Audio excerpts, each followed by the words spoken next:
Pitching Ninja. Pitching Ninja. Pitching Ninja. Pitching Ninja. We got sliders and fastballs and curveballs too. When you step in the box, man, you're gonna be through. It's the Pitching Ninja. Hey everybody, I am here with Michael Fisher of Codify, reigning, what was that, the open source poll championship bracket-y thing that they were doing? You're the With champ. between 4,100 and 4,200 subscribers, yes. Nice. So yeah, you're, how does it feel to be the champ? Goosebumps. You get like a I'm new trophy? to, honestly though, I'm new to Twitter, and just this gave an opportunity to see these other contributors that are amazing as a group. I mean, the power of that 64 was much more than I imagined. So ask today, so I know you're new to Twitter and you've taken to it really well. What have you learned from being on Twitter, and do you ever regret being on Twitter, or has it mostly been good? I don't regret being on Twitter. I'm learning how to deal, somewhat from watching you, how to deal with the negatives and kind of sort between this is a negative and I don't, but there's substance behind it. I don't believe what you're saying is right, versus just I'm just trolling you to upset you. And you know, and often you check the guy that says something inflammatory, and you see, like, you know, you have 3 followers and you're following 4 people, and you don't follow me, and you're just shit disturbing. So yeah, no, I've definitely been down that path, and there's an art to it. I mean, you can't respond to everything. So there are going to be haters, but I think most people like your stuff. I mean, we've worked together throughout the season for just some history for everybody. When I do those overlays of a pitcher and showing their hot spots and the blue where they want to throw it, and where they don't want to throw it, that is Michael Fisher stuff. So we're going to delve into it in detail. And let's first start out with your background. How did you get started in this? Well, specifically this aspect of baseball? Yeah, not Twitter, because I get how you got started in Twitter. I think Alex Fast had encouraged you to get involved, is my understanding. Right. He asked me many times and insisted, come over to the dark side. Twitter's gonna be your thing. And okay. Specifically, as far as Codify goes, it started as a financial analytics company, and just I make it sound bigger than it is. It's just me working with people like you, but really one paid employee. But went to a family reunion in 2010, I think it was, and my uncle's introducing me to his second wife, and super sweet lady, and we're talking, and you know, oh, I see you're wearing an A shirt, she says. My boy plays for the A's. I'm like, okay, probably the Little League A's or whatever it is, right? You're a nice lady, and she's super sweet, and I'm being polite. She's like, well, no, he's in the A's farm system. He literally plays for the Oakland A's farm system. I'm like, well, I mean, at the time, I knew the whole minor league rotations. I could rattle them off. So, like, is he playing in Vancouver? No, he's in King County. I know King County. Start rattling. This is the very first pitcher I named. She's like, that's my boy. Okay, what just happened? So I'm figuring I'm being pranked, because at the time it was like solid A's guy, right? And sure enough, I'm now kind of related to Dan Straley. So it started way back then. It's a tiny seed. There's no dirt. There's no water. He doesn't need anything I can do. There's no data anyway. We kind of have the pitch effect stuff, and we're kind of digging into it. But he's shooting up toward the major leagues and doing well. So it was years until it actually took. Long answer to your short question, but once he started to kind of hit the wall, that's when we got down to business. He said, let's see what we can do together with these analytics. We kind of moved his arm up a little bit and turned a little bit of the run into rise, and said, don't obsess over 93, you know, with that 3/4 when he can throw 91 and pop it in the top of the zone. And it changed everything. That is really interesting. So number one, you have a analytics background, a financial background, which is obviously heavy in analytics. Yes. Is that something like you always were into as a kid? Is that like a thing? Like you like numbers? You're a math guy? Yes, absolutely. There wasn't really a path into baseball for me then. I mean, for anyone that didn't go to Yale and wanted to be the 4th string video guy and work his way up to assistant GM, it just didn't look like there was a path there. In financial analysis, there are many, many ways you can make those companies money and satisfy that urge to dive into data. And, here's 1 million credit reports. Tell us who's going to pay us and who's going to default and how much we should charge them and when we should call them and all that stuff. So it's interesting, but it's certainly not baseball. Yeah, a little known ninja fact. My dad taught calculus for like 35 years, and my brother was a professional poker player and Oh, a wow. Sanford math computer science guy. So it kind of like naturally runs in my blood, but it isn't like, I love that. But I also find like if I talk too much stats, it kind of everybody's eyes glaze over. They're like, Right. I came to watch baseball, not for a math lesson. But Right. math is very important. Analytics very important for what a pitcher does. And I found that interesting what you just said about Straley. So it's not just looking at heat maps. It's also saying if you make this adjustment, you're going to be more effective than if you keep doing what you're doing. And it could be a little adjustment with the arm slot. It could be a variety of different things. Like what type of things do you get into when you're doing that? Like what type of adjustments have you seen? Right. I wish I had more of a background in reading people. I've learned to develop it. I have learned that every pitcher is different, and it's a matter of what they should hear and what they can hear. And so for some guys, it might be just stick to the maps. See blue, throw blue. I'm not touching anything about you mechanically or getting in your head on pitch mix or whatever. Some guys want pitch mix optimization. Should I throw my fastball more? Giolito last year showed how much should I throw my slider? I just had a game where I threw my fastball, my changeup 50 times each and dominated. Do I really need the slider? You do, but I have to make a longer case than just telling them you do. Some mechanical stuff, I do try to stay in my lane, but sometimes I put my blinkers on and head in there anyway. I had one pitcher last year that, to answer your question, hates mechanical discussion from anyone. But once he got a foot over from his normal spot and started hitting bats, we had to have a discussion. So is it just, did he move over on the rubber? Did he drop his arm? That's another adjustment that, He did both and was unaware of both. And he's so talented, this particular guy. I won't say who he is. He lives nearby, but you're going to give little clues. You're not going to say who it is. Is he bigger than a bread box? Right. Extremely talented guy, but just not that guy. And it's kind of like, you got to be sensitive, I think, of how much you get in their head about, hey, where's your fingernail? Is it over here? Let's move it an inch over and this and that. And some guy, it can paralyze some guy. So that's my take, that you got to kind of feel out how far you can go. See, and that is the aspect of coaching that some coaches get, some coaches don't.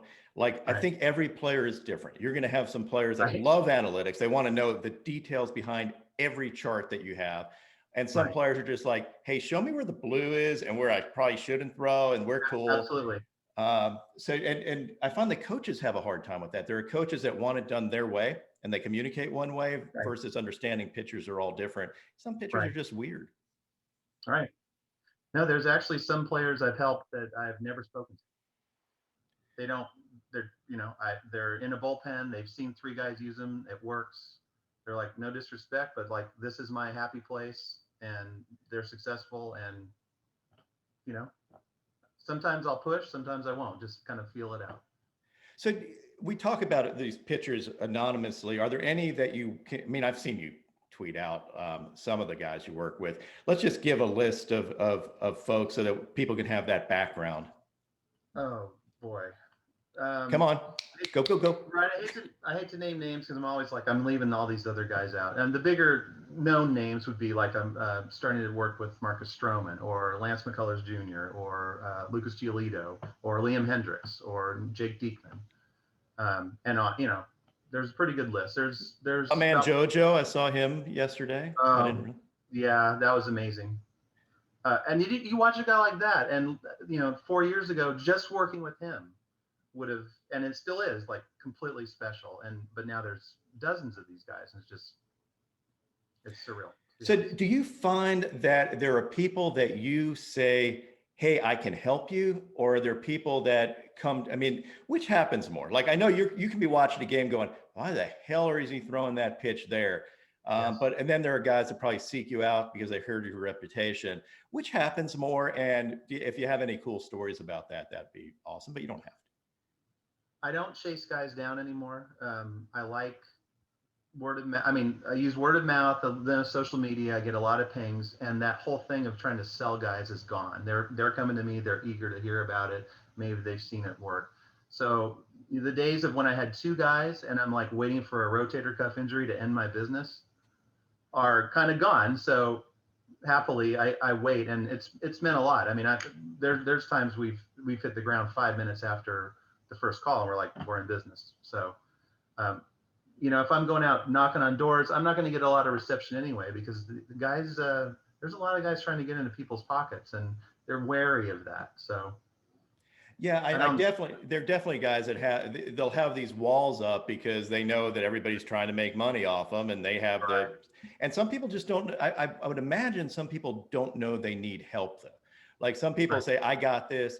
There are followers that will follow whatever their team says. And then there are people that take control of their careers because they know that they may be with a different team next year, so they have to do something. Do you get pushback from teams occasionally? What is that like? Yes, it was horrible in the beginning, and I totally understand. I mean, back when I helped banks, if some guy was, if I was talking to a loan officer or collector on the phone and said, yeah, some guy in the garage approached me and said he could help me do what I do better. Like, I understand. In the last couple of years, the trend has been amazing. Most of the teams are actually like calling, and a number of teams are calling and saying, tell us more about it, or, hey, God bless you, we're getting free help from their perspective because it's the players that pay. There are still some teams that have walls up. It goes a long way when I can get to, if it's a pitching coach or head of R&D or something, and say, I don't want your job. I used to, and I love what you do, but I'm not going for your job. I'm trying to work with you.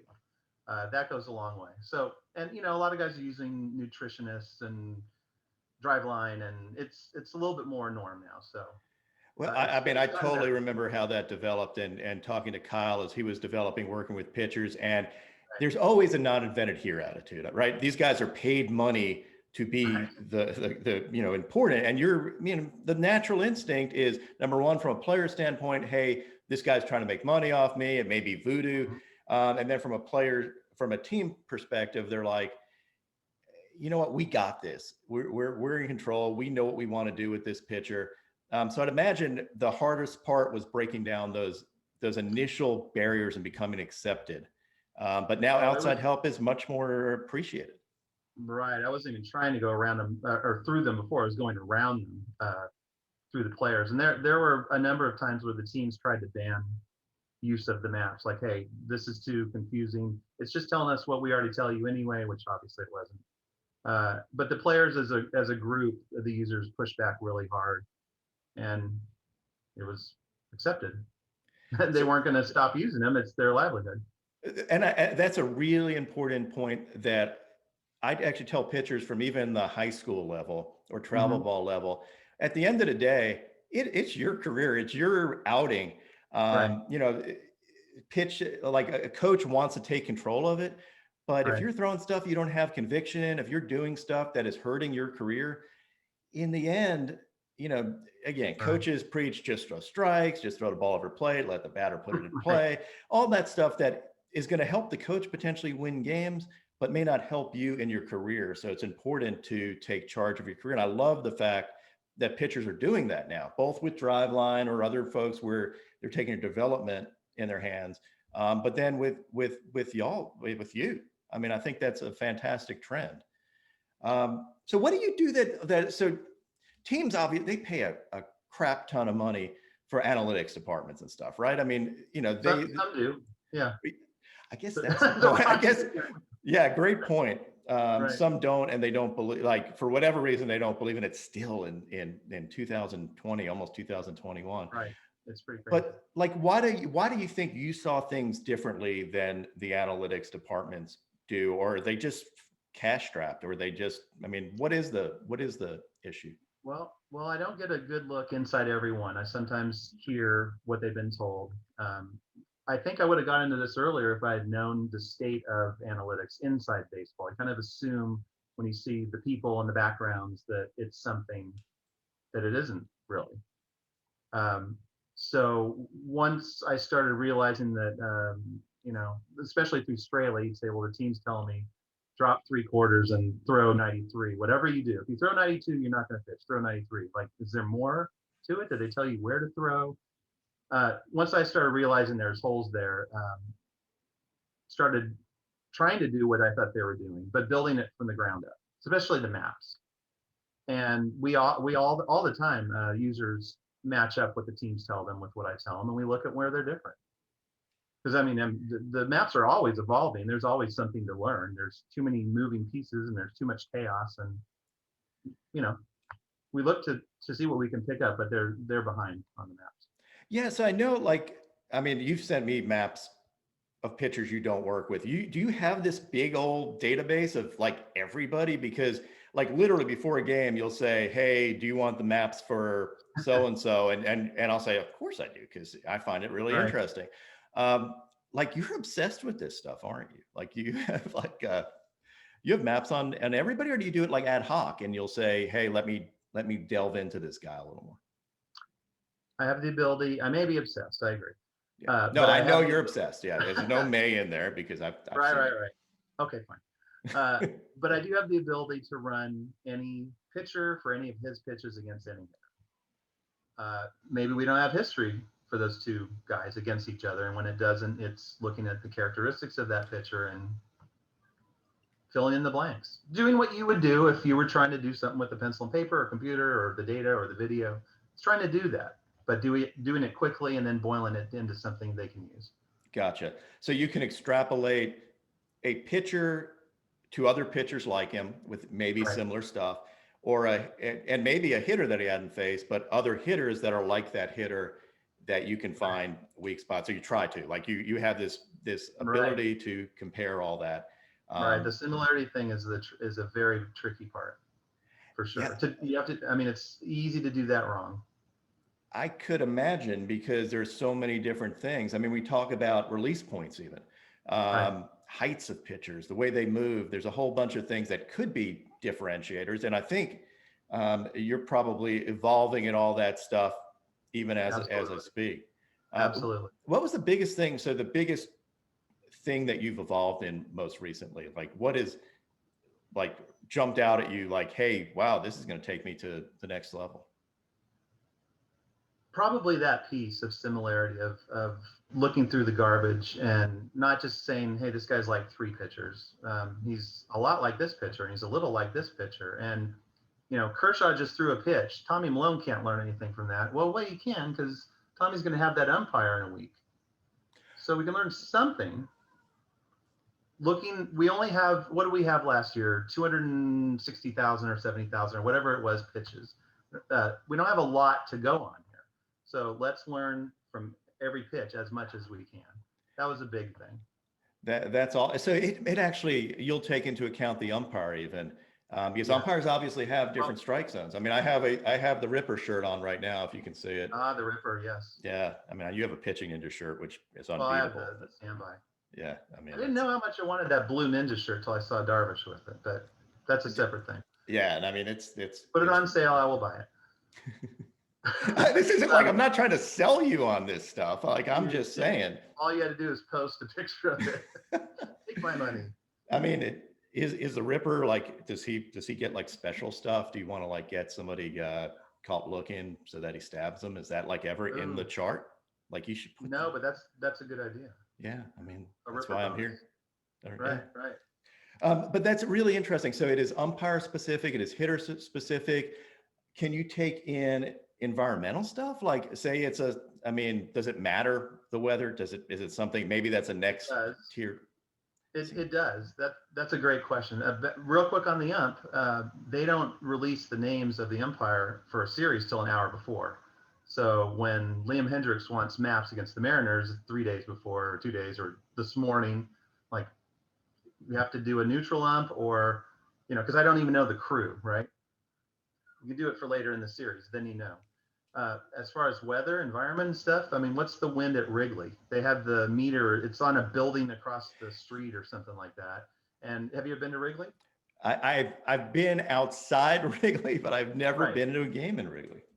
right. So it's a windy I day know in how Wrigley. windy it is. Yes. Right, but at 20 miles an hour, it might be in, it might be out, it might be sideways, it might be swirling, it might be extreme one way or the other. Yeah, you got to watch how far down you go. When it's blowing out at Wrigley, if you know it, obviously you know what your maps would look like. Do not let the ball go in the air. But it might be swirling and blowing in, and you want everything in the air because there's no way it can go out and so on. Now, I think you and I have talked about this. Like, wind can affect a pitch as well by a little bit. I mean, Right. yeah. Right. So, I mean, I'm hopeful. I'm hopeful someday we'll have that data and actually know what the wind's doing, where it can impact a pitch. I certainly know when I used to pitch and not well and at a low level, but certainly you were aware of the wind and like, wow, the wind's going with it. I'm going to drop down, throw a sidearm curve, and the thing's going to break an extra foot or whatever. But we're playing out on a sand lot or a kind of an open field where whatever wind there is more at play. And these guys are kind of in an enclosed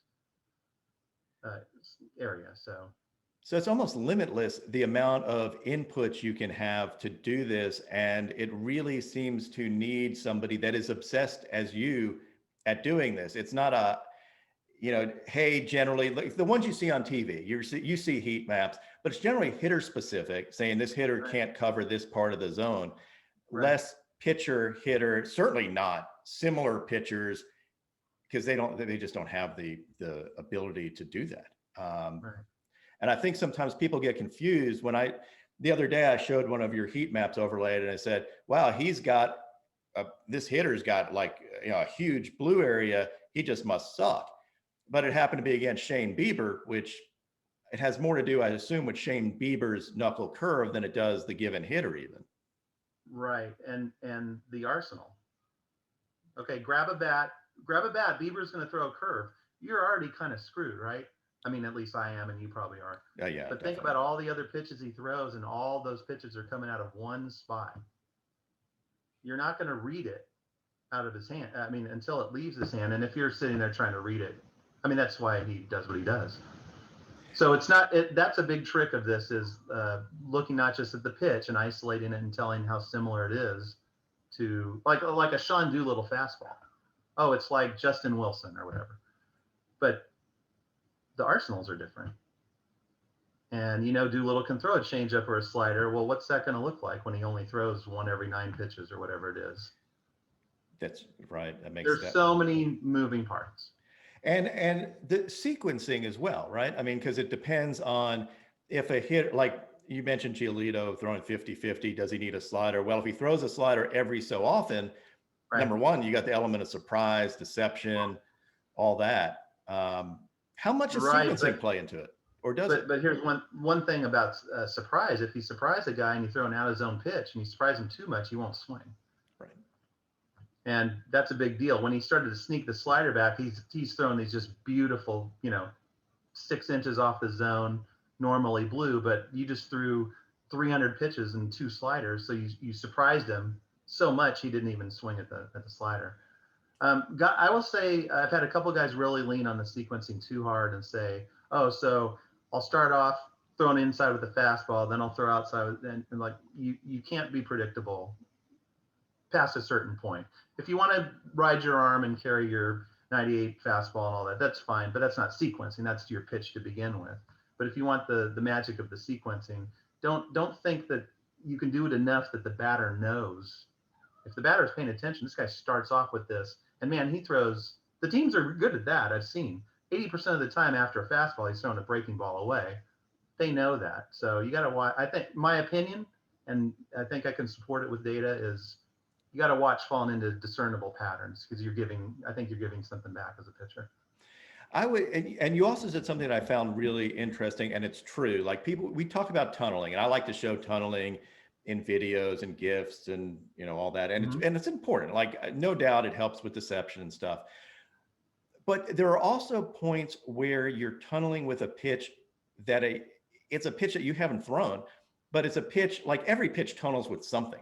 if I throw a high curveball, it tunnels with a fastball that is not a pitch that you would swing at. And if I can Right. catch the top of the zone with it because it came back, that may be very effective too. And the hitter isn't going to swing and you're going to get a free strike. So, Right. I mean, I think That's that true. that's something that people depend on too much. You mentioned the hitter won't swing. There are also, I assume, pitches that you want to throw because, or a hitter won't swing at a ball, but there are pitches that you may know that you're going to throw that a hitter won't swing at that you're going to steal a strike on too, right? Oh, absolutely. Absolutely. It's been interesting to see the hitters, a good number of them that I think know that they have holes in their, I won't say their swing, but they can't cover 100% of the zone. No one can, not even Trout. He wants to, but he can't. And it's interesting to see, like Trout will kind of want to learn to cover that, it seems. And we've really seen his maps adapt. But like an Acuna or something like that, it's like, he's like, look, I know what numbers I can put up covering 80% of the zone. If you can put it in a 6-inch strip on the outside, I'm not going to alter my swing. Where's your spine have to be to cover this pitch down here versus this pitch up here? It's different. So I'm like a Matt Olson or someone like that. I've seen that. The data is barking it at me, and it's been interesting to watch the hitters and go, oh, they know.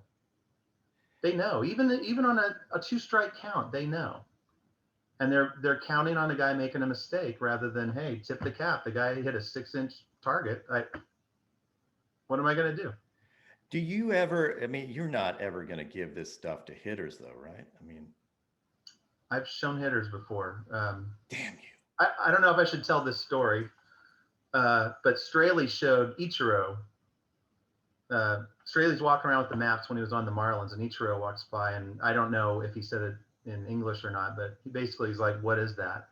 And got just interested enough to say, "Well, what would your maps look like against me?" Sent him those maps, and that night, he was like a little surprised that he had the blue where it was, and that night hit a home run.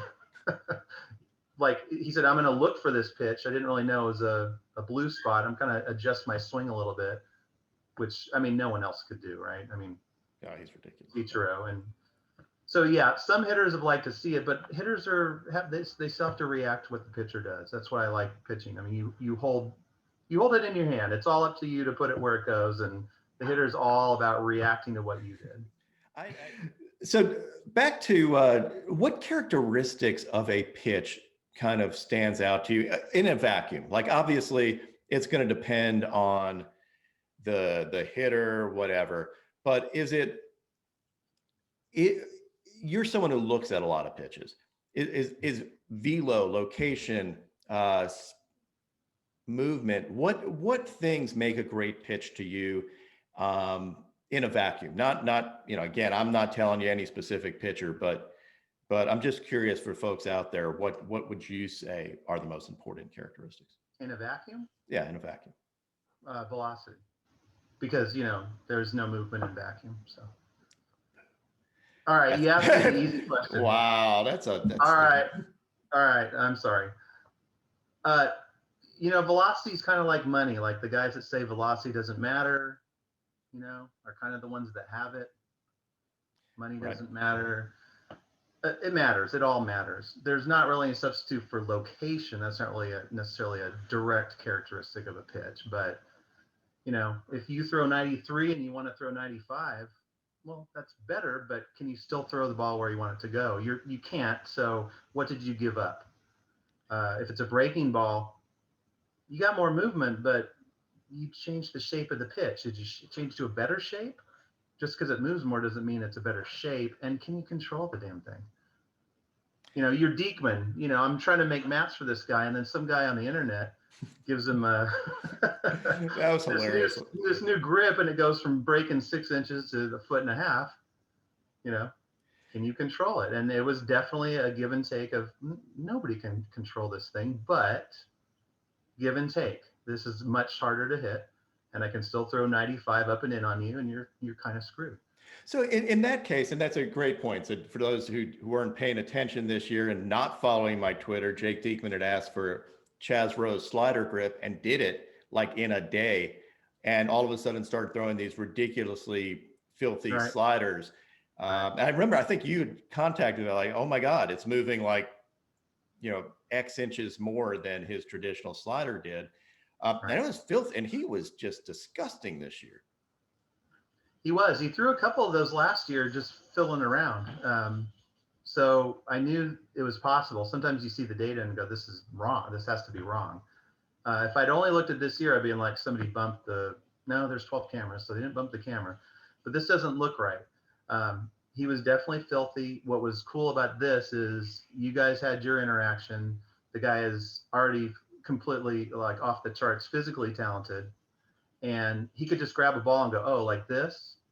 And suddenly he's throwing this ball that breaks 18, 19 inches instead of a foot or 8 or 10 inches or whatever it was.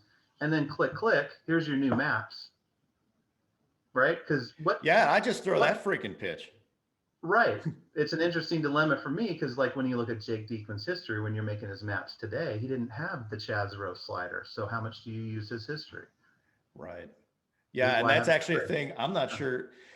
And this is an interesting point, I guess, doubling back to where we were earlier. I found it interesting, and I love it, but that pitchers take the time to own their career, to reach out to me and ask questions. I know, I mean, this is public because you said it, but Darvish reached out to me for Shane Bieber's knuckle curve grip. And I gave him that. And literally the next game he threw it, but he didn't throw it as a knuckle curve. He changed his slider to be that same spin axis as Bieber's knuckle curve. He's like, this is why my slider was so filthy, is PitchingNinja helped me with this grip. And I'm like, holy crap, you didn't even just take it. You just changed your slider release in one game and all of a sudden introduced all this movement. But you is just ridiculous. Like, he's a special dude with amazing feel for pitches. But I like the fact that these guys reach out and take charge of their own career with maps, with pitch grips. To me, it shows probably what pitchers should be doing. I think if you listen to your team, they may not be your team the next year, or they may not know what they're talking about. Or I think pitchers don't feel comfortable sometimes asking stupid questions to their coach because their coach will say, no, stick with what you got. Don't bother with it. And they really do want to improve their stuff. Right. I've had a number of guys, I don't cookie cut. I try to understand, how's this guy think? What's his capacity for learning? And some of that is asking, so who called your pitches last game? Are they coming from the bench? Are they coming from the catcher? Are you shaking a lot? And I've had pitchers go, I haven't shook a pitch off in years. I just throw whatever the catcher says and focus on execution. And I'm like, well, when you give up a home run, they don't say the catcher sucks. Right. And as far as the team stuff goes, I mean, it's an interesting, I had a guy tell me, like, I was thinking about, this team that's telling me how to pitch today is the team that told me in the offseason arbitration that I wasn't good and I shouldn't make as much money. And he wasn't really bitter, just like, it's just a reality of, that's a weird dynamic. And I know that there's a selling point Codify has of, I'm outside of that dynamic. I'm trying to make them money. All right. Now, something I just thought of, and you probably have thought of it in the past, but it clicked with me, is say there's a pitcher that isn't optimizing what they're doing. So there's a pitcher that is crappy, had a terrible year. Their team's saying, you suck, you were rotten. There's another team that then has maps that say, if he just made this adjustment, there are a couple of things he can do. Now, all of a sudden, I'm getting a pitcher kind of off the scrap heap that suddenly can take it to the next level. And I know it, but this other team who's poor at analytics doesn't know it. So say a Garrett Cole transferring to, going to Astros and increasing his spin rate, or switching from a four-seamer to a four-seamer from a two-seamer.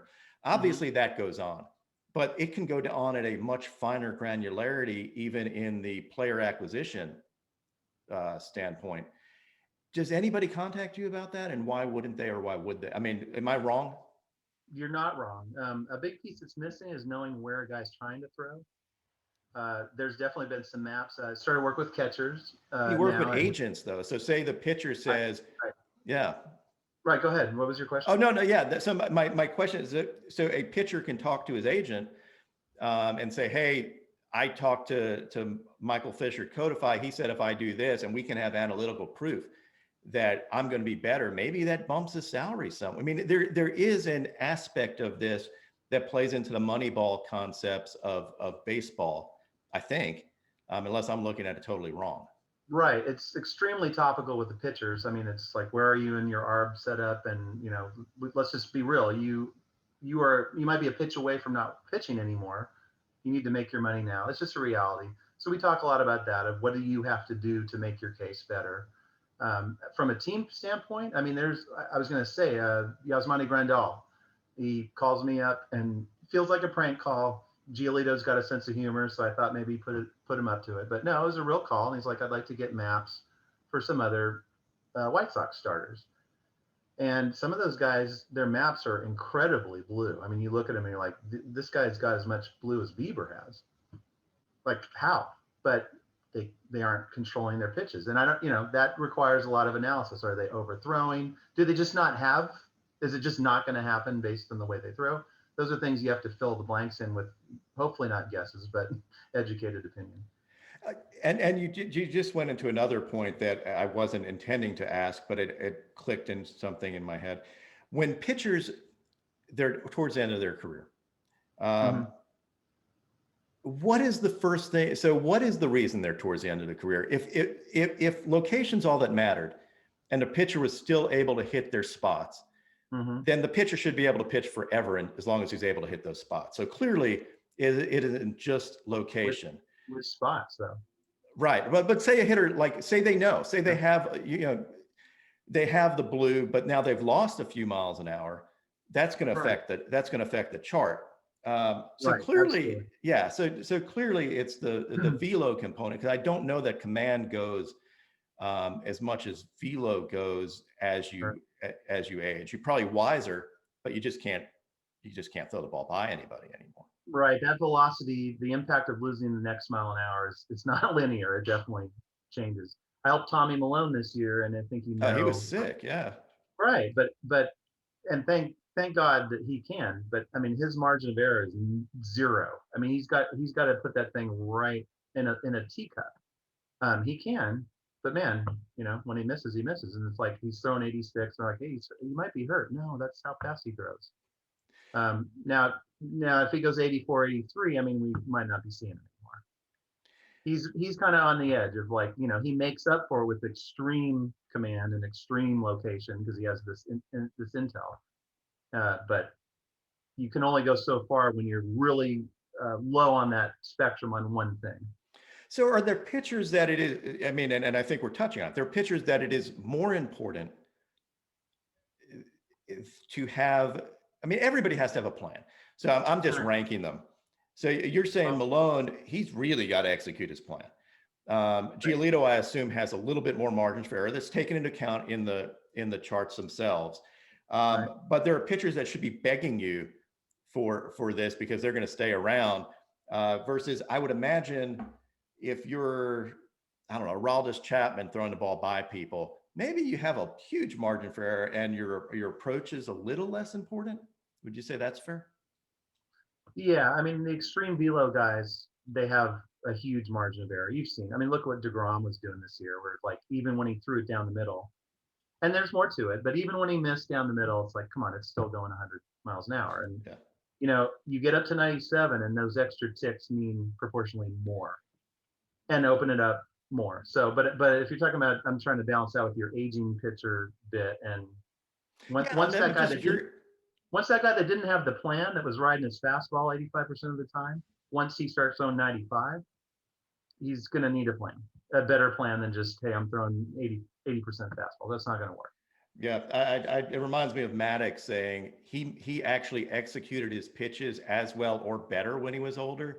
His margin for error was smaller because his velo was going, and the pitches didn't move as much. So when you lose, people forget that if you lose velo, you're also losing some movement, because that's part of the component, is just how you're generating force on the ball. Right. And just imagine Maddox with maps. Oh, yeah. I mean, where's the mound today? It's 3 inches tall. It's back behind second base, or I don't know what they would have done. Yeah, I mean, that would be impossible at that point. Plus, you had if you looked at umpire effect, and you had Eric Gregg as an umpire. Right. You basically had to get the ball to the plate somewhere, and it was a strike. Right. Right. Or those umps where you're like, you get the call 6 inches off, and then now you can get it 7, then 8, then 9, and you end up in the dugout and still getting the call. I was going back looking, so I'm working on compilation videos and going back looking at some of those old games with umpires. The amount of the amount that pitchers were getting calls off the plate is insane. And I know that it was part of their thing. You get a little bit, you get a little more, you get a little more. Right. But arguing, I mean, I was just watching, I think it was Nolan Ryan even arguing about pitches that were clearly 4 or 5 inches off the plate and That's saying that's a strike back then. I mean, they were getting pretty big, and now it's much tighter. And I think we get very upset at umpires today because we see the box on those, we see a lot more. We can see the zone a lot better. And if they miss it by a couple of inches, shit, if I post something and I say that was a backdoor 2-seamer and it's like, oh, it didn't get to the plate. I'm like, back in the day, that would have been like middle on some of those zones. Right. I don't remember the years, decade ago or whatever. Remember when they were giving the low fastball? Right. And I mean, down, mid shin lower. And that's some of where this swing came from, is you had to learn how to hit that. Yep. And it opened up that whole upper part of the zone. So speaking about that, like technology came into play. So technology comes into play and umpires are held more accountable. What technology comes into play with what you do? It's got to be a ton, because now switching over to Hawkeye versus TrackMan versus, whatever thing, like back in the day, what you do probably couldn't have existed very well. And now the amount of information at your fingertips can be overwhelming, I would think. So help me understand the evolution and where the game is today and where it's going as far as the technology. Right. I mean, it kind of feels like, I don't know, like we sent a space probe out to Jupiter. And, when you were a kid, Jupiter had whatever the hell it was, 12 moons. And then we sent out a couple space probes. Now there's 30 moons. And this is kind of like we sent another probe out, and we know they captured information, but we haven't really used it yet. Hawkeye is capturing an amazing amount of information. And I'm sure there's secret studies going on with guys that have it, teams that have it, but I haven't seen any real sign of it yet.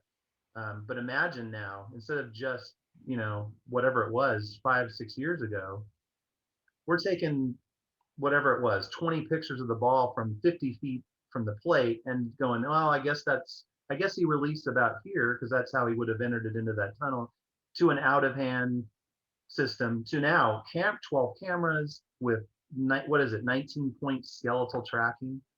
Now, come on, match all that together and it's out there, but it's a pile of data and no one's using it. So to its anywhere near its fullest capability. So it's kind of like, did you have a computer when you were a kid? Oh, heck yeah. Right. So do you remember your first computer? Yeah, it was a Commodore 64. Oh my God, I just got chills. All right. So that was my third, but I cut my teeth on a 64, and man, I learned to program that thing. And it says 64K of RAM, but I can only use 38, and I'm trying to get every little bit I can out of that.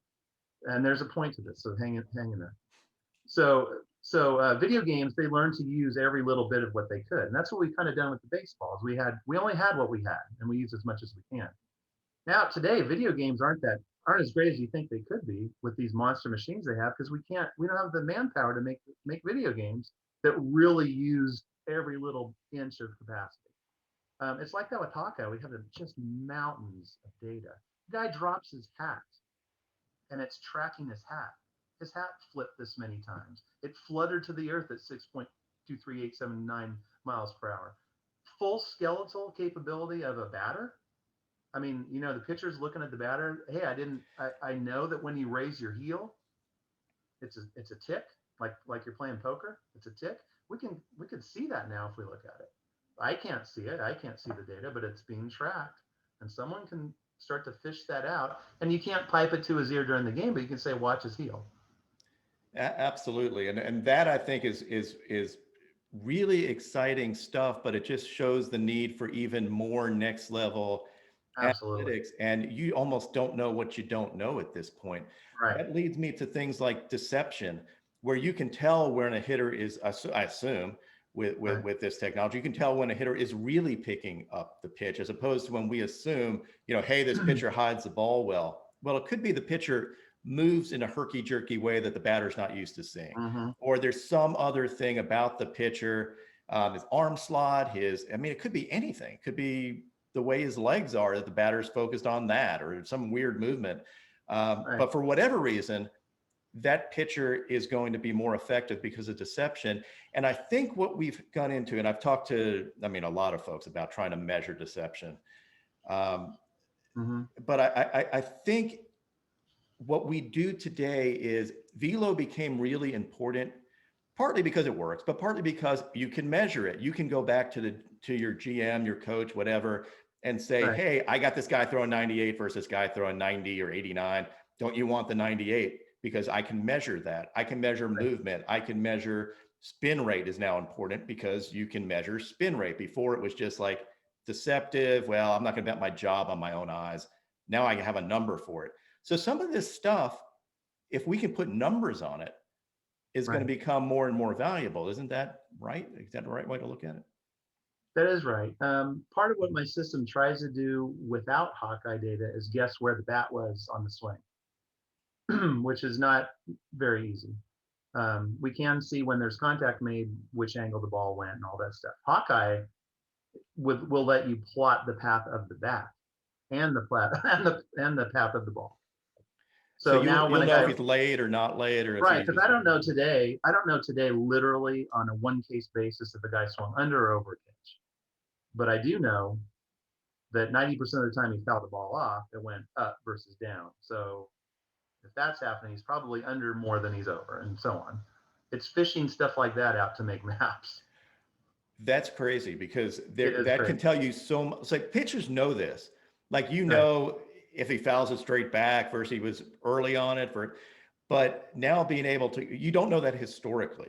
So you will know that instinctually, but you don't, and in an at bat, but you don't know historically, hey, you had this hitter way better than you thought you did because he was missing, he was barely getting it, or this similar pitcher did this to a similar batter that now you could take advantage of this. God, do you ever get I know you obsess about this stuff, but this would drive me crazy because it's almost an unsolvable problem, but it's a fun thing. Right. The more you learn, or the more you think you learn, the more you realize you don't know, for sure. It's totally chaotic. You can't, Dan Straley didn't have hit for years, and, we're like, these pitchers aren't taking you seriously. They're going to pump it down the middle of the plate. Just worry about the time, and anybody end up with 10 hits. Anything can happen.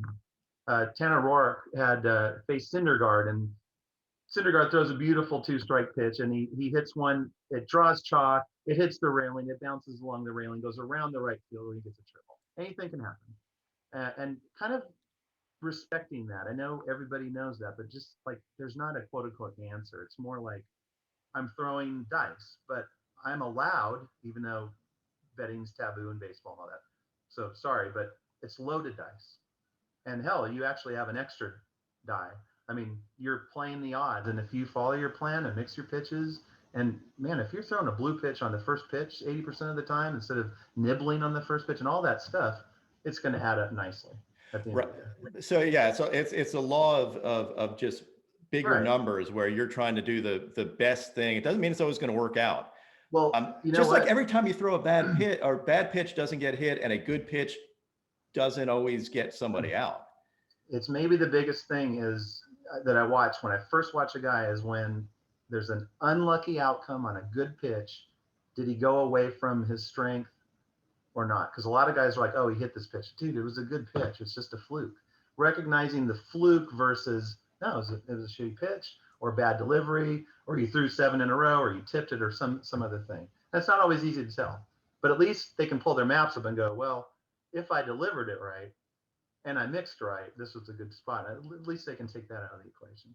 But it's very complex for sure. And that's part of what Codify appeals, how we appeal to these guys, is we can boil it down quite a bit to something that you can do.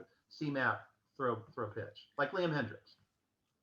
So, and part of what it comes away with is it also plays into the mental game of the pitcher, both the accepted, their willingness to accept a variety of different things, but also their confidence on the mound, knowing, I think, was it Dallas Braden that said it's like you have the answers to the test.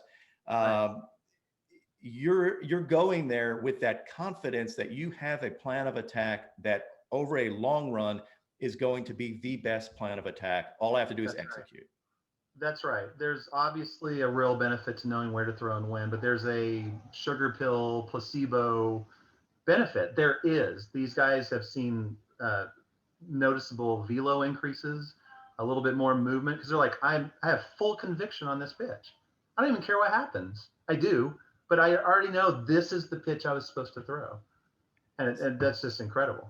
That's huge, because I think, and again, I've talked about how important measuring things are, and I think it's one reason why the mental game gets discounted is because there's no real good way to measure it. So you have a way, so this enhances the mental game because you have a confident approach, you have full conviction in a pitch. Now they are coming up with ways to measure the mental game as well. Just headbands and stuff that gives you biofeedback readings. Yeah. So, I mean, all that stuff, you're talking about even at the next level of data married to all the measurements of Hawkeye and whatever else comes out of this. You're now able to put numbers on some of this stuff, both input wise with the mental game. You can see how now the pitcher reacts to having this information, and also taking into account potentially what the pitcher feels that day. I mean, I guess that's another feedback that you can have. And I don't know if you do that today or not, but it could be workout schedule. It could be nutrition. It could be mental. Do you feel 1 through 10? How confident do you feel going into this game? Does that affect your map? I mean, it probably does at some point. It definitely does. I have some guys that have 5 or 6 pitches and they go warm up and they're like, the hell with this. This is staying in the bag. I'm not throwing this pitch. Well, you don't just throw that out and think everything's going to be the same. So working with guys and going, yeah, okay, so I wanted you to throw your curve and your slider this much, but you just bagged your curve. So you're going to need a little bit more slider to make up for it. And if you're only throwing the slider, eventually someone's going to notice and adapting. So there's a lot of on the fly stuff. So it's not about handing them the answer, which is cool, by the way, answers to the test. Absolutely. That's a cool thing.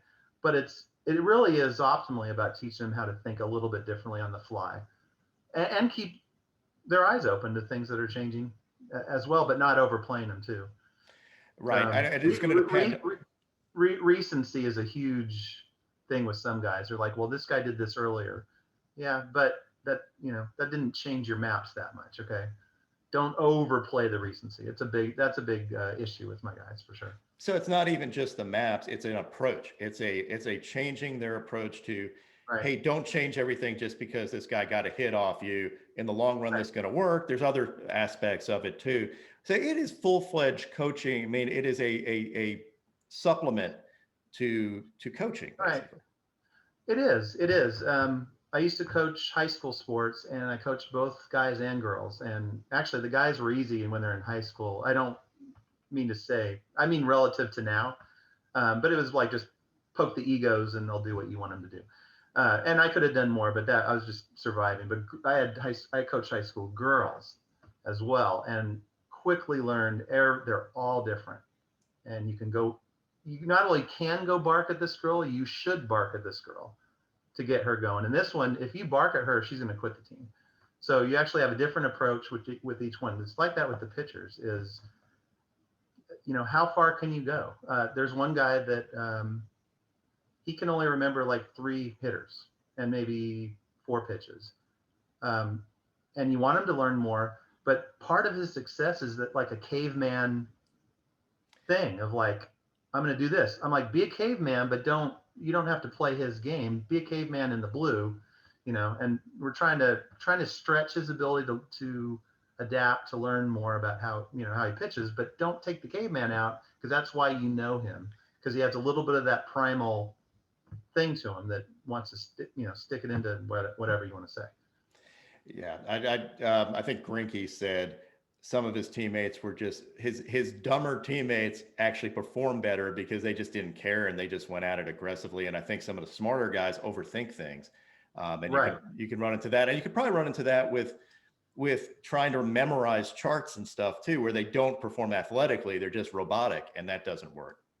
Right. Right. Not only should some guys maybe drink out of a straw instead of a fire hose, but they don't always know which one they should be drinking out of. And some guys try to drink out of one than the other. And so it's not only like what can they do, but what should they do, and without offending them. And it's every guy. Like I say, every guy's different, and that's been the most interesting thing maybe of this is just like adapting to every different guy. And like, how is this guy different? So to that point, and you brought up high school, and part of what I like to do is help educate high school players, coaches, everything. What parts of this, so what is undervalued in high school? What should pitchers be working on in high school? What opportunities do pitchers have to enhance? I know we were working on something for flat ground where people are getting more generic uh, maps and stuff. What type of opportunities do you see there? Is that the next frontier, high school and college? And what's taught too much and too little in your opinion? Right. That's a I mean, lot I of don't questions in one. I'm sorry, but Yeah, I mean, I haven't in the last couple of years had great tabs on the high school game. been busy with these guys, but it just blows my mind that somebody can buy a wrap soda and throw it out there, and now this information. Are you going to follow it off a cliff? Maybe. So I think there's a lot of opportunity to helping the high school pitcher and the coaches learn how to use that information. Um, Velocity differential with a changeup. Like learn a changeup now. I work with some minor leaguers and like, I don't need a changeup. I throw a fastball slider. I'm going to shoot through the minors. I'm like, that's fine. You'll come up for your cup of coffee and you go back down and we'll start this conversation over. Or you can learn how to get guys out in advanced ways now. In high school, you want to make sure you don't overload them and frustrate them and take away that drive and passion too, because it's not that easy to rip a slider off and hit a 6-inch square. The pros aren't doing it. So keeping the goals realistic, but like, look, this data is wonderful. I wish we would have had it. When I first learned to care about pitching was when I coached high school. We had 3 pitchers, and guess who threw batting practice? Yes, I said we had 3 pitchers, so they couldn't throw batting practice because we had to survive games. And yeah, starting to learn about, oh, I'm going to shape this pitch this way, and wow, if I grip it this way. But that was all feel, and now we can see spin axis and RPMs and how much of my spin is channeling into movement, and obviously velocity. But just all the opportunity there is tremendous. There's some danger to overdoing pieces of it. I think there's a spin rate obsession that there's some blinders on of like, it must be better because it spun more. It's like, yeah, but you are channeling less of your spin into movement, and the movement's in the wrong way. And there's a lot of dangers there. Long answer to your long question. There's a tremendous opportunity. There are definitely pitfalls there. I think it's a net positive for sure. so, and one of those things, when I talked to Barton Smith, we were talking about the obsession with spin efficiency too. It's like everybody assumes 100% spin efficiency is better than having gyro spin on a fastball, but there are ways that the fastball moves, and with the seam shifted wake and stuff, where you have to have gyro, that you wouldn't even recognize that because the Rapsodo doesn't pick it up correctly because it assumes just Magnus force. Right. So it's one of those things where our obsession with getting it right, you assume higher is better always. It doesn't necessarily mean that's true. Right. Something that really stuck with me when I was working with Blake Trinan, when I first started talking to him, first pulled some video and watched one of his nasty sliders, the ones that I was trying to talk him into throwing more of. And go look at the characteristics of the pitch. And it's this one I found, the first one I looked at was almost pure gyro. It doesn't look like it though, because it's coming from, 6.5, 7 feet up, 3 feet over on the rubber. It's ending up on the other side. It looks like it's moving a lot, but it's moving like a bullet with gravity. Appreciating what zero gyro like really means and how it lines up with other pitches is huge. And yeah, maybe you'll tweak a little bit and get a little bit of non-gyro to drop it another couple inches, but it's not. There's a big picture, and yeah, 100% efficiency is not by any means the whole thing. And people don't understand that part. Great point on gyro spin. Is everybody assumes actually when I would tweak, I love trying and slider as well.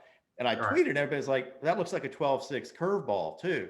And it's because a bullet spin will have the ball go straight to, there won't be the movement, It doesn't Right. drop like a 12-6 curveball, but it's still like they don't understand the characteristics of that type of spin unless you're actually in coaching and know those numbers and know the Right, science. and it doesn't literally have horizontal movement, but it's coming, like I say, it's coming But it's from coming 3 from an feet off angle. center. Yep. Right, it's coming 3 feet off center to 2 feet the other way, and it looks, I mean, it looks like it does, Yep. and it effectively does, which I think is more important. Is I in past years have had a trap of falling into. This is the movement, but what the maps do now is consider, well, remember where it's coming from and where it's going, not just the movement. With Jake Diekman, that would have to be really important. because he's- Absolutely, because absolutely. But he- I mean, he threw some pitches from 4 feet off the center of the rubber. 4 feet. I mean, it looks like Matt Olson has thrown it. Yeah, that's nuts. When I realized how far off his release is, it's like, how does anybody ever hit that? And then you're adding a pitch that is moving even more. That ball's got to be looking like it's breaking 6 feet. Right. It's crazy. Right. It's interesting to see him lefty righty. Right. Why did the A's sign him when they were afraid of? Oh no, we can't sign lefties if they have to face 3 hitters. He doesn't have those splits. He's probably. I mean, frankly, I might rather be a lefty if you think about the bat path. I know it sounds crazy because he's letting go from way over there, but where's the bat path? Where's the ball path? I mean, those are intersecting more lefty-lefty.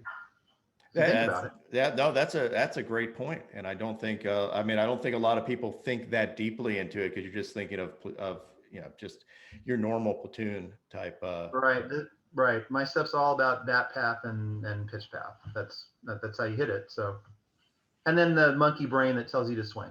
That's obviously important. Should I swing? That's a huge part of the maps. So you're taking into account whether it's even going to be a believable pitch that somebody is Right. going. Yeah. Right. I don't know what's in his head to begin with. So does he even want to swing to begin with? Is he looking for a certain pitch? Will he ever swing at a high curve ball or whatever? But then the whole where are they trying to throw, there's also where does a pitcher miss? And that's something I talk to my guys about a lot because, yeah, sure, there's a band of good opportunity for a lot of guys with a breaking ball along the top of the zone. Yeah, but you're going to hang a 12-6 and hope you get that upper strip. And if you don't, you're asking for another baseball. So, you know what I mean?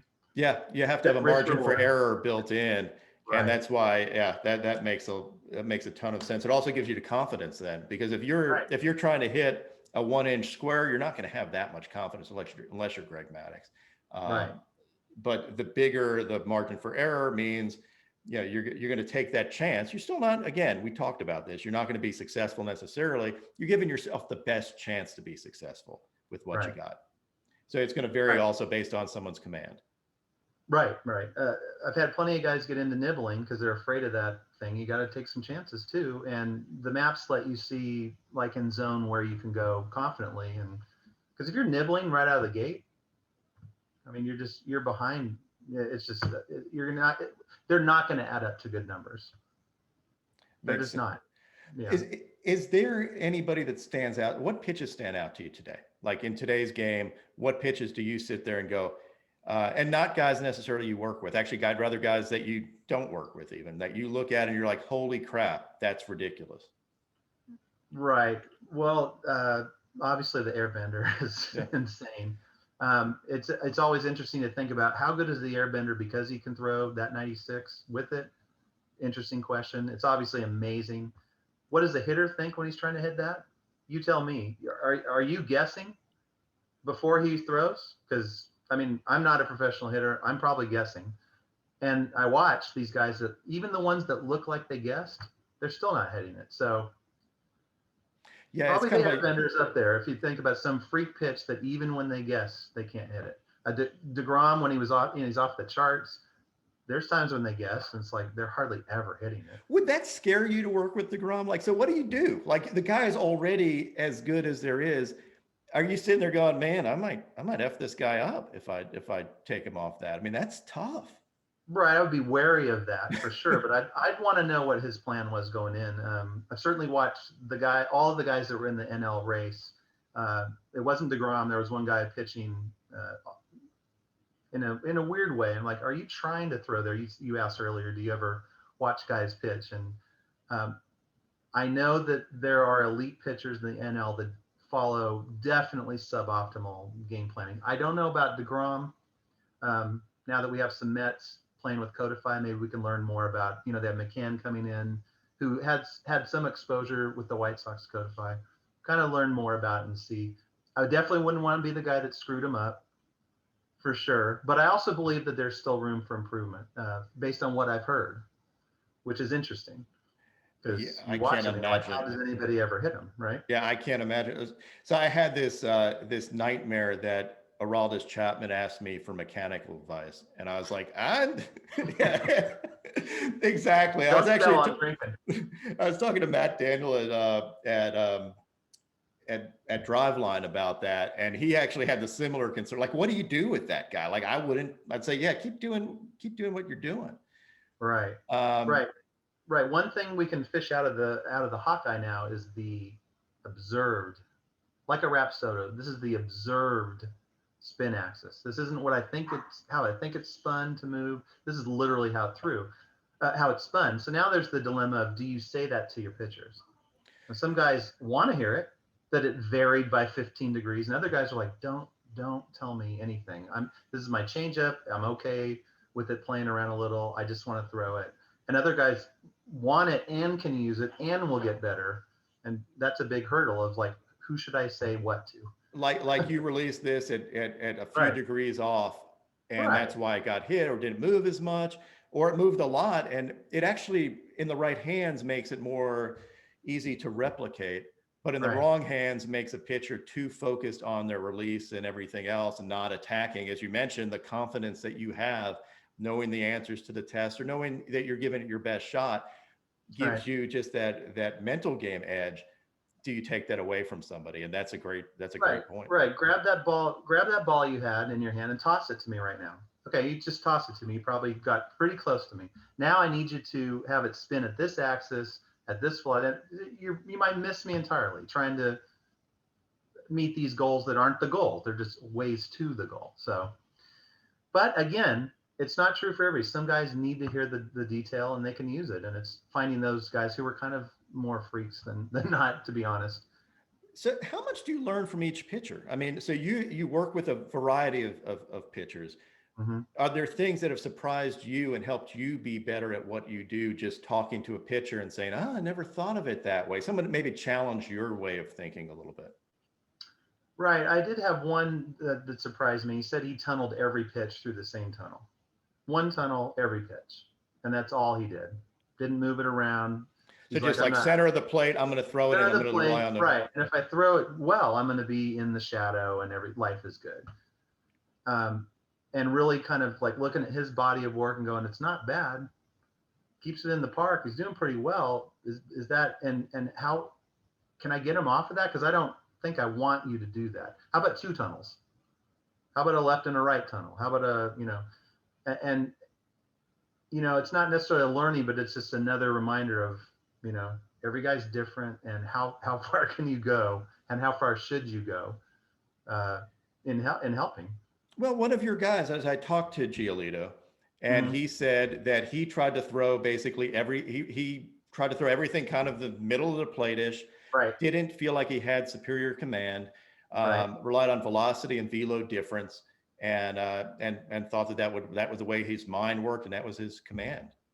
Right. He didn't know some details about where his changeup plays better, and he did let that influence a little bit of his target this year. But on the other hand, I mean, changeups are hard to. I mean, your scatter plot or whatever you call it is wider, and that car key thing or toss me your baseball thing is important. You want him to feel and let it go, and so yeah, Giolito definitely. When I ran his maps the first time after he contacted me, I figured I must have a bug in my program, because your changeup maps are the blue is running all the way up to the top of the zone. And it's not just because he's done it, it's because of the characteristics of his pitch and how it's not even necessarily stuff we can yet measure, but it's definitely happening. And there's definitely guys that sit on changeups and they aren't going to hit them. And he knew that. So talking to him, he said his changeup, he deliberately sometimes throws it up in the zone, which a lot of everybody's taught down and away, down and away, down and away. Right. And to me, the velo difference is enough. if a hitter isn't totally sitting on it, maybe sometimes if they are, you're saying, but if they're not totally sitting on it, the velo difference is enough to get the hitter either to swing and miss or pop out or do something that's not going to be optimal for the hitter. So you don't have to have that fine of command to get away with it with the right changeup. If you're Giolito, yeah. Right. If you're Giolito, Right, other guys right. might get smoked if they're, I mean, if you're a variety of different things, changing your mechanics, your stuff just doesn't play as well for whatever reason. Absolutely. But Giolito can live at the top of the zone with his changeup and ain't nobody going to hit it. Like his no hitter, he had a number of ones in the upper part of the zone that nobody had a prayer of hitting. Right. I think it's cool to ask why when you talk about deception. Why? I mean, we can fish out the numbers and go, he releases here, and it's kind of throwing it like a dart, and it's kind of, a funkier delivery and all. But he had times where 90% of his pitches were fastball or changeup. There's no way guys weren't occasionally guessing, and no one was hitting it. There's got to be more to it. And as when we get Hawkeye data and we can see skeletal tracking with the ball path and all that, I think we're going to fish out some of that. Whatever Giolito nuance is. That's awesome because there's another pitcher to me, and again, I love seeing move. I'm like everybody. Like movement is cool. Movement makes my stuff better visually. Right. But I had like Ian Anderson. Ian Anderson's changeup to me wasn't visually pretty. It just was effective as hell. Right. And I like it's his arm slot. It's a variety of different things. I don't know all of the stuff that went into it. I imagine with Hawkeye, we're going to be able to find out more, but it goes to your point. More movement isn't necessarily better. And there are some things that we can't necessarily account for. We just know the results right now. Right. You were talking about changeups down and away being the kind of the keep it away.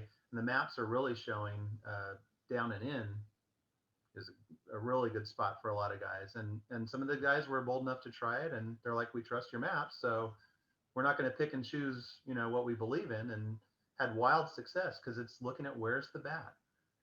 I'm a righty, you're a righty. Where's your bat? You're trying to hit my high fastball. You're trying to hit my cutter that I'm working away with you. You're trying to hit my slider away. You're not going to hit my changeup.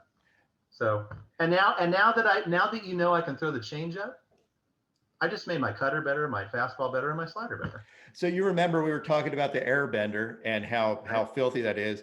Well, there were 2 hits given up off it. I remember the first. Yeah, I think it ended up being 2. Yeah, and one had eyes. Yeah. But then, so the first hit was a changeup low and away that you would say traditionally that is a perfect pitch. It was just, I guess it was into the shift or away from the shift and had eyes. Right. But you can imagine it was probably easier to put in play in that circumstance. I saw it. It was basically a slap hit. Maybe low and away. I mean, obviously, Devin Williams was getting away with changeups all over the place, and his blue on it has to be incredible. But does he necessarily have to live low and away to be successful? No, he doesn't. What did we say? He's thrown 300 and I think I looked yesterday, 350 of them or whatever. It's fundamentally a tough pitch to hit when you know it's coming, but there's going to be some kind of adaptation at some point. I mean, I don't think we're going to see those results for his entire career, right? With that attack, without adapting. He's likely going to, I mean, so it looked to me like he can add you add a slider or cutter to that. And all of a sudden now people are even double. Right. A cutter is, I mean, imagine the batter. That's why I tell the guys as much as I can, imagine what the hitter has to think about when he faces you. And right now you're already in trouble enough against Devin, but man, if you had to worry about a cutter too.